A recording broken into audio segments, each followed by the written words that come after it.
Hey Fast Fellas, SpeeDMan here. Welcome to this episode of our One City Challenge with Yongle. So we're going to be doing some work here to not necessarily have to push too hard for the Diplo victory. We do have the basis for a Statue of Liberty started here, and we are the only person building it, so we have quite a bit of leniency here. Essentially, I'm just going to hard focus on population growth. That is going to make things a lot easier for us. So that way, the more population we get, the easier it'll be for us to start filling. As we can see here, we're starting to fill into certain tiles. That's what we want.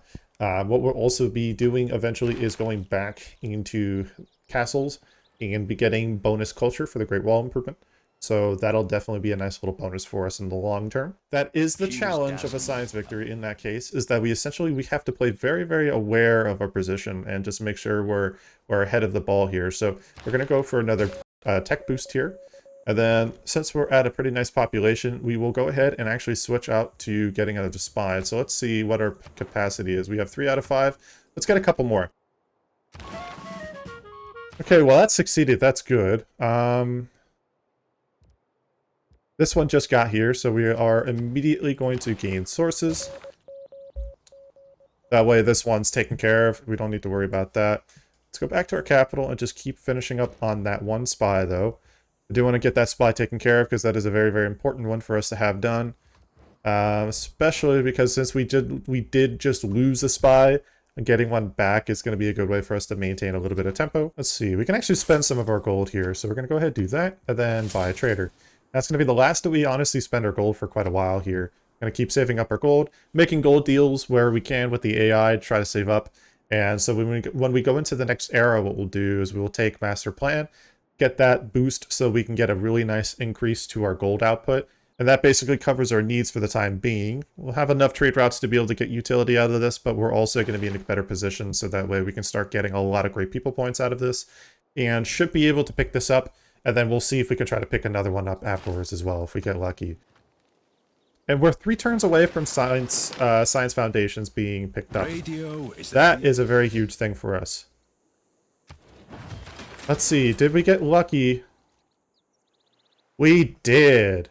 We got access to aluminum. That is really, really good for us. That's very, very good. That gives us extra options for the end game science stuff, so that's perfect. There we go. Siphoning funds completed. Linguists, let's see. You know, honestly, I kind of like the idea of going for surveillance because then we can pull that other spy that we have in the mainland. And then, since this is going to be protecting all our city districts, we can honestly take that back home, which means that, honestly, I can go ahead and I'm going to either let that... Yeah, I'm going to let that finish, just in case there is another spy here that might end up actually attacking us. At least we could defend ourselves for a little bit longer. Let's do this.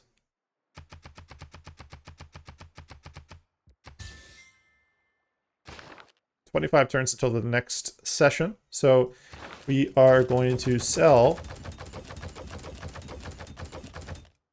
a lot of Diplo favor here. There. Huge, huge chunk of gold right there, so that's perfect. Makes it easier for us to next era start landing some of these other great peoples.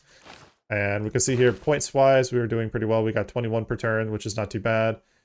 We've got 20 per turn, which is also not too bad. So that's great. We're 1 turn away from great. The Statue of Liberty being done. So that'll secure us the normal age that we need. Don't need to worry about dark ages now, so that's fantastic. Atomic era. Here we are. Here we are. All the best romance. Okay, so let's take a look here. We're going to go ahead and pick up Owls of Minerva Master Plan. There it is. And we should see next turn an update and a lot more gold coming in. So far, it's looking good for us there. We could definitely be able to pick this up. Indonesia does not have a huge amount of gold. And honestly, the fact that we have 17k and we're closing in on picking it up means we could potentially get it very early. But I'm not going to need to spend our gold. I'm just going to let it naturally complete because we honestly have such a lead here. As long as we continue working on campus research grants, we should very much be able to pick that up. We can do this, though. We can actually go for a couple things. We can eventually go into communism now, so we can actually pick that up, go back into that, and then get this. And then what we're going to be doing in the process of doing that is essentially opening up some options for us. So Definitely going to be very, very good. Cryptography is definitely going to be something we want, though. Cryptography coupled with nuclear espionage here can be pretty insane, so we are going to try to do that. There. So farm good value out of that. That will also increase that interest on the treasury buildup pretty well, so that's good. That's definitely going to be good. I do want to go ahead, I'm just going to go ahead hard build that. I do need to get that built because we can see that Pachacudi already has access to nanotech, and I think it's going to be a good time for us to get that spaceport hard built. So we get that built, that's going to give us a better opportunity. So I purchased this pretty early. The reason I went for that, honestly, is because I needed to make sure I secured it. Yes, unfortunately, this means Stephanie Quillick is vulnerable to get picked up by Indonesia. It's not really the end of the world for us, because really, when you think about it, with a position like this, we were never going to get the one immediately after that because of the tempo she has. So getting the 3,000 production is going to be good, because then we can end up actually using that pretty well in our favor here. That's honestly going to end up working out, so I'm not too worried. There's absolutely no way we can slow down the AI at this point. They have quite a substantial amount of, yeah, like a very substantial amount of spaceports all around their empire, so there's no chance that we can slow that down. So neither of these two are good. We're going to basically take Ace Driver because that's going to be the best option to keep going. And then honestly, at this point, we are going to keep using these other two for spaceports. There we go. So that'll help us a little bit, just increase the value of these two tiles by a good bit. 2 culture, and then 2 gold and 2 gold. So basically 4 gold and 4 culture. That's not a whole heck of a lot, but it is something. And at this stage of the game, we pretty much need everything we can get our hands on. So we will do that. And at this point, once we have a water park, what we'll do is we will immediately go into campus research grants and just hard focus on that. So that way we can get a lot more science output. We are not too far away from picking up globalization. So we are 12 turns away, so that's not too bad. That'll be a really important one for us, so we will try to do that as fast as we can. So Indonesia just got globalization. So we can see that, of course, our other competitors for the most part are doing that. We are going to go ahead and do a quick chop here. Do a chop there. And that'll give us a little bit of tempo towards that. Again, even if it's a single turn, 1 turn potentially could make a difference. No, I'm good. It's a garbage deal. There we go. It has been said that I'll actually save a little bit of time on that. So now that we have globalization done, we're going to get... We're going to go for this, so we can get a few extra envoys here. And then we basically are now going to then focus on this. That's basically going to be our end game push here. And then put on International Space Agency. So that's only 35, so that's not much right now, but that's going to get a lot higher, though, once we actually have that set up. And since we have a second charge, we can make that into 200% faster, and that potentially could be really, really huge for us. So if we even make it to the final set of stuff, we could actually pull that off a little faster. So it's going to be pretty tough for us. But assuming we get there, we may end up having a better chance. This also helps as well. This boost here is saving a little bit of time for us. So as long as we can keep working on boosting some more of the stuff as well, we should have a better chance at pulling a few more turns away.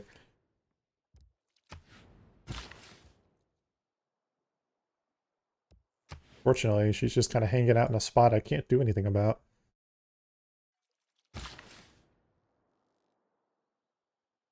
I can make my way around there and chop that, even another chop potentially could save us another turn or two. And again, at this point, I'm looking for turns for everything we can get.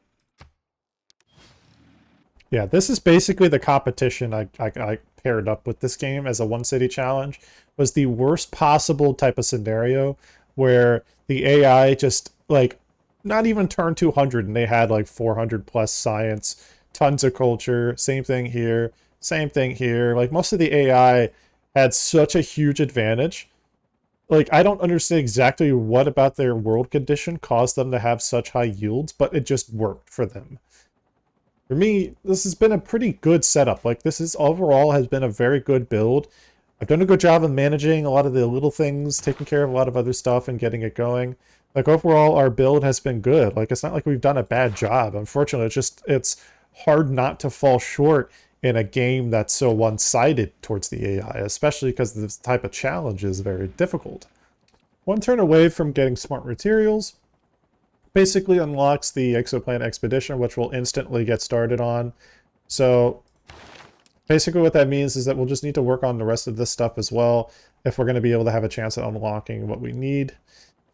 It's unfortunate because honestly we're going to come up a bit short, but we definitely have given it a heck of a good run though. For one city challenge, only a couple mistakes that I've made really. You know, the rest of it, it's been pretty well managed. Otherwise, you know, it is what it is.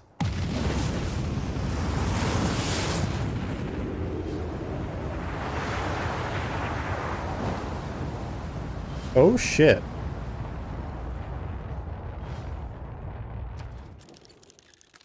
He's at war with a lot of people. It ascends from the earth to the heaven. Yikes. Immediately start that. And we can see here, this is how far we are. Yep.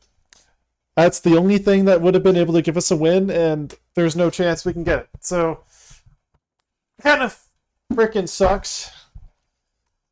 Kind of sucks. We gave it a hell of a good go, but just coming up short.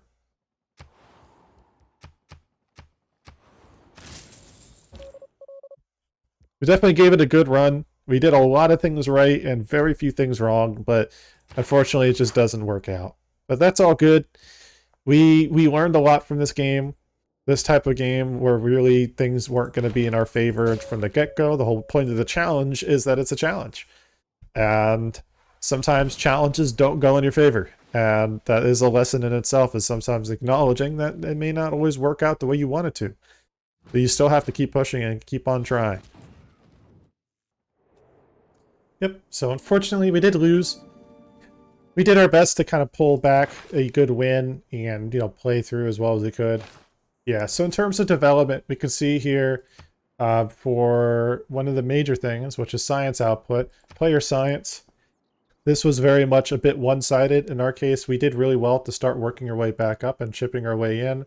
But the problem is that the AI at turn like 200 had well over 300 and was already on its way to snowballing at that point.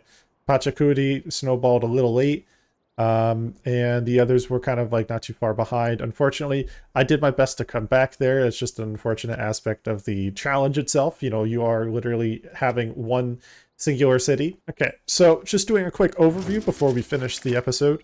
There are two things we could have done differently. So for anybody that's learning how to do the one city challenge, these will be things you want to take into account. Be careful about who you maintain alliances with. I should have finished the alliances with either of these two, Mansa Musa or with Frederick Barbarossa, and basically just focused more of my spies towards that. You always want to make sure that you have on this specific card here, and that is right here, nuclear espionage. Always make sure you're focusing on doing tech boost steals and do as many as you can constantly. In our case, we could have gotten ourselves a couple more individual spies a little earlier, and that would have given us a little bit of a boost to tempo. The second thing was with our great people. Unfortunately, the thing that didn't work out is we did end up spending a lot of gold for this, and ended up the case that this great scientist, which was actually a little bit better, got taken afterwards. So there are small little things we could have done differently, but again, in a run like this, you very much have to play perfectly. But we were pretty close to it. There are only a few things we could have done differently at that point, and we did very much as close to an optimal run as we could have in the circumstances. I want to thank you so much for watching. This has been a very fun series to do. I know it didn't work out and get the win like anybody would want. You always want to win, but in the situations you don't win, you try to make the most of it. You try to understand what you did incorrectly, what you could have done better, and do better. I really appreciate you all watching. This has been a lot of fun doing this. If you enjoyed watching this, hit that like button and subscribe. SpeeDMan out.